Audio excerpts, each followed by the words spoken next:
আমরা নিজের পৃথিবীতে বাঁচি, আর পৃথিবীতে বাঁচার জন্য আমাদেরকে আহার পানীয় গ্রহণ করার প্রয়োজন হয়।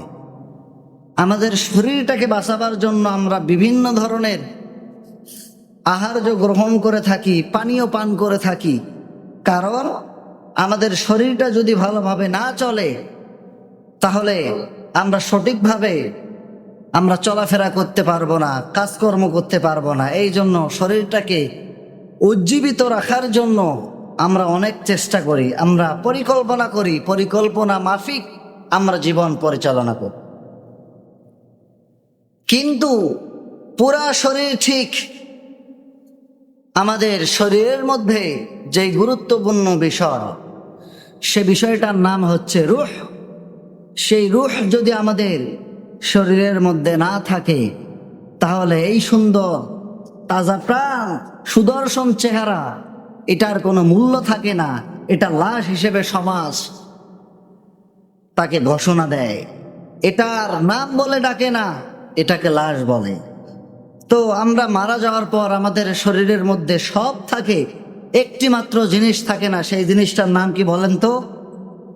সেই জিনিসটার নাম হচ্ছে রূহ।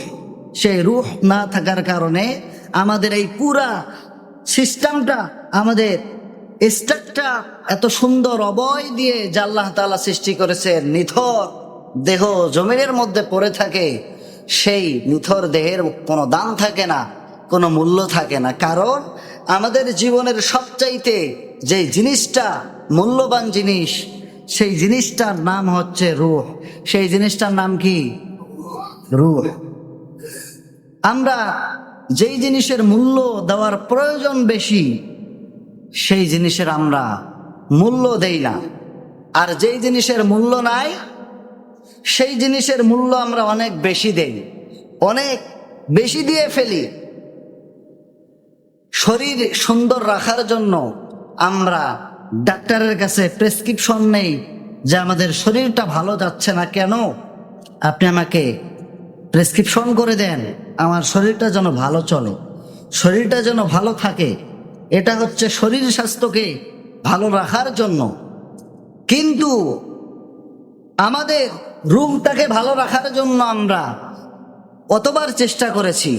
রূহের খাদ্য আমরা কিভাবে তৈরি হয়, রূহের খাদ্য কোনটার মধ্যে রয়েছে, রূহ কোনটার মধ্যে গেলে খাদ্য পায়, এটা আজ পর্যন্ত আমরা কেউ চিন্তা করি নাই। কথা বলুন ঠিক কিনা?